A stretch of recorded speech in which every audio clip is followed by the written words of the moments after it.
They sent the human to execute the wounded alien. He carried it home instead. The order was simple.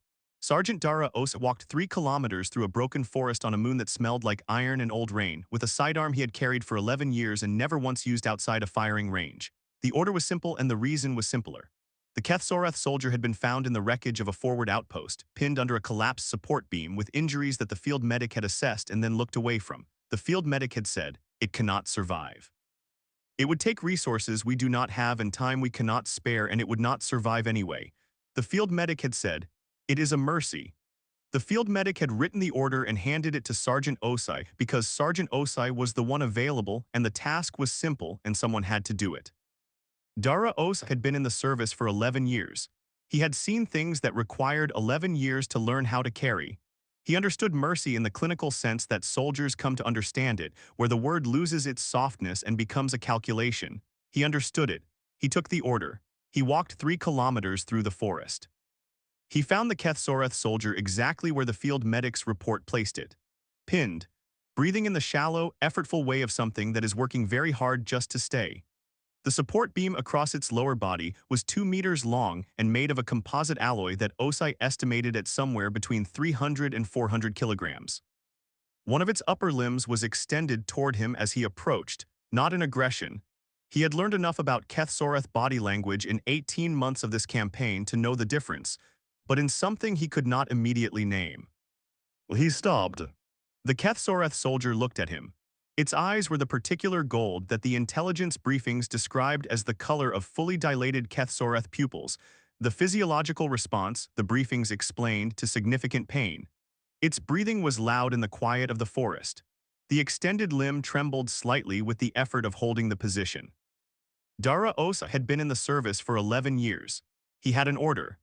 The order was simple and had been given for good reasons by a person whose judgment he respected and whose assessment of the medical situation was almost certainly correct. He stood in the forest on a moon that smelled like iron and old rain, and he looked at the extended limb, and he thought about the word mercy for a long time. Then he put the sidearm back in its holster. He sat down beside the Kethsorath soldier, and he looked at the support beam. The beam was 380 kilograms, he estimated, now that he was close enough to assess the material properly. He outweighed it by a significant margin in terms of what he could theoretically move, but not in a single straight lift. The geometry was wrong. The beam was pinned at one end under secondary debris, and the Kethsorath soldier's position under it meant that any movement had to be controlled rather than rapid, or the movement itself would cause additional injury. He spent 20 minutes thinking about it. The Kethsorath soldier watched him the entire time. It did not speak. It did not move except to breathe. Its extended limb had lowered slowly back to the ground during his assessment, and he noted this without interpreting it because he did not have enough information to interpret it. He found 3 pieces of usable debris in the surrounding wreckage: a section of wall panel that could function as a lever if positioned correctly, a cylindrical support strut that could serve as a fulcrum, a piece of flooring composite that was light enough to slide under the beam as a guide surface. He spent another 10 minutes positioning them. He did it quietly and carefully, and the Kethsorath soldier watched him without making a sound. When everything was positioned, he looked at the soldier. He said, "This is going to hurt. I cannot make it not hurt. I need you to stay as still as you can." He did not know if it understood him. The translation hardware in his kit had been damaged 2 days prior in a different engagement and was producing approximately 40% accuracy on Kethsorath language, which was not sufficient for anything requiring precision. He said it anyway because it seemed like the right thing to say to someone before you did something that was going to hurt them. He worked the lever. The beam moved 6 centimeters before the fulcrum slipped and he had to reset. He reset. He worked the lever again. The beam moved 12 centimeters. The Kethsorath soldier made a sound he had never heard before, not a scream, something lower and longer, something that resonated in his chest and then went silent again. He kept working, 14 centimeters, 18, at 22 centim. He was able to reach under with one arm and pull the guide surface into position. At 31 centimeters, the geometry changed, and he could shift from the lever to direct pressure. He planted both feet, took the beam in both hands, and used 11 years of maintained physical conditioning, and every kilogram he had to push it the remaining distance. The beam fell clear. He was on his knees in the debris when it landed. His hands were shaking slightly, and there was a deep ache in both shoulders that he recognized as the kind that would become significant pain in approximately 3 hours. He looked at the Kethsoreth soldier. It was still breathing. He did a field assessment. Its lower limbs were badly damaged. He could not determine the extent without equipment he did not have, but the bleeding was manageable, which meant the major vessels were intact, which meant the field medic's assessment had been based on the assumption of continued compression. Without the compression, the situation was different. Different was not the same as good. The situation was not good. He was 3 kilometers from the forward installation, alone, with a Kethsoreth soldier that he could not carry in a conventional sense because the geometry of its body was entirely different from a human body, and none of his standard evacuation techniques applied. He spent a few minutes working this out. Then he improvised a sling from 2 sections of the wall panel and a length of cable from the wreckage, adapted the geometry to the Kethsoreth soldier's body structure as best as he could determine, and began moving. He carried it 3 kilometers through the forest. It took 4 hours. The Kethsoreth soldier lost consciousness somewhere in the second kilometer. This made things both easier and harder, easier because it stopped trying to help him, which it had been attempting to do in a way that was well-intentioned and mechanically counterproductive, and harder because he could no longer monitor its breathing by the sound of it. He stopped every 10 minutes to check. It was still breathing. He kept moving. He was not thinking for most of those 4 hours about anything in particular. He was thinking about the next step, and the one after that, and the angle of the sling, and the state of the ground, and the fact that his right shoulder had moved from the anticipated significant pain into something beyond significant. He was thinking about small things because the small things were what the next step required. He arrived at the forward installation at approximately 21:40. The medical officer on duty came out of the installation when she saw him coming because she had been notified by the perimeter sensors, and nothing about what the sensors showed her matched any category she had prepared for. She looked at what he was carrying. She said, "Osei, what did you do?" He set the Kethsoreth soldier down as carefully as he could manage and straightened up and looked at her. He said, "I need you to help me keep it alive." She said, "It is a Kethsoreth soldier. We are at war with the Kethsoreth." He said, "I know what we are." She said, "You had orders." He said, "I know what the orders were." She said, "Osei." He said, "I am asking you to help me keep it alive. I am not asking you about the war or the orders or any of the other things.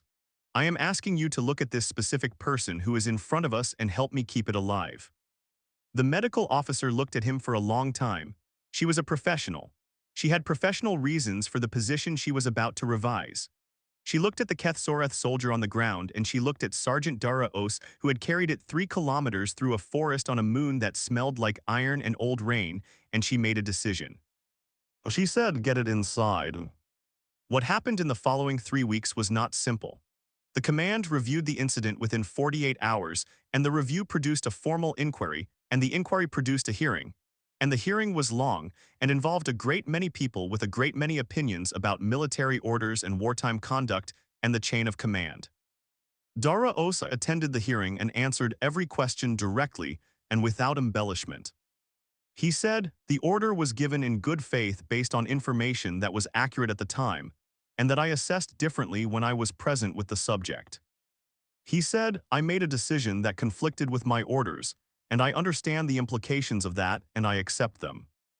He said, "I would make the same decision again."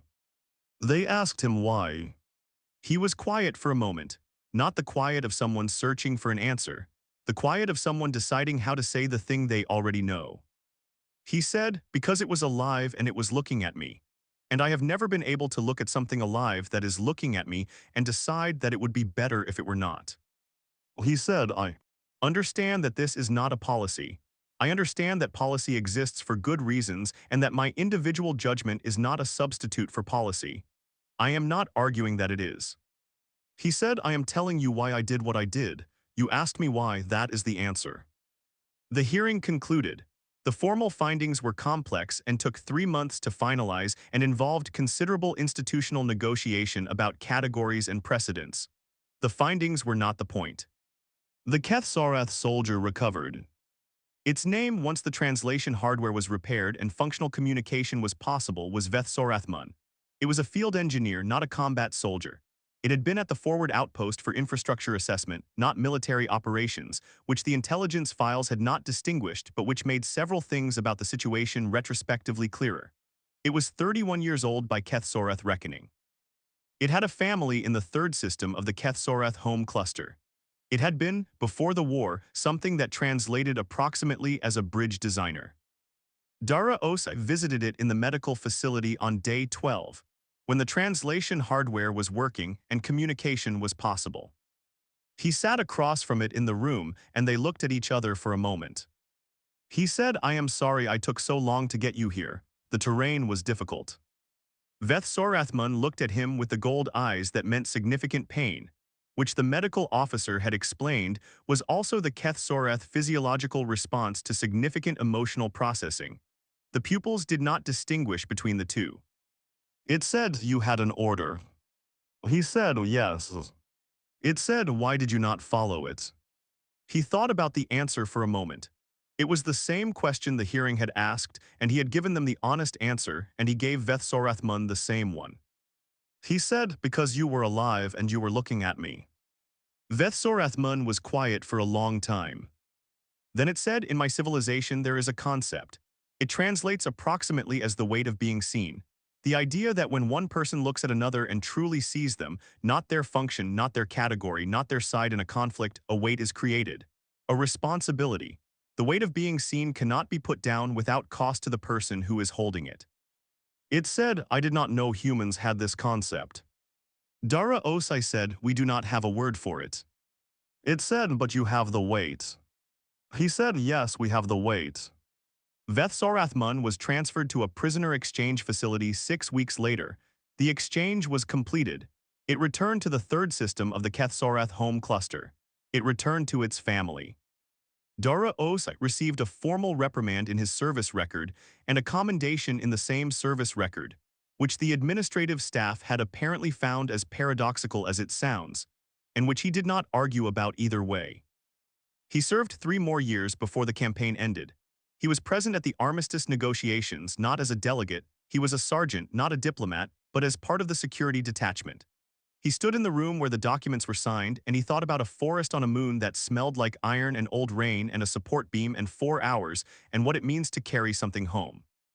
What he did not know, until a communication arrived at his personal address 14 months after the armistice, was that Veth Sorathmun was one of the 3 Keth-Soreth engineers who designed the bridge at the armistice site.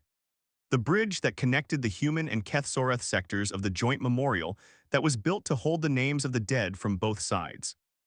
The communication was brief. It said, "I thought you should know that I built something. I thought you should know that I was able to. The bridge is designed to last 300 years. I used good materials. I wanted it to be worth the carrying." Dara Osei read it twice. He wrote back one sentence. He said it was worth it from the beginning. He sent it. He went back to work. He always went back to work. That is, in the end, what humans do. They go back to work. They carry what they find. They do not always know at the time of the carrying what it will become. They carry it anyway. They carry it because it is alive and it is looking at them and there is a weight and they cannot put the weight down. 3 kilometers through a broken forest on a moon that smelled like iron and old rain. 4 hours. 300 years. Worth it from the beginning. Land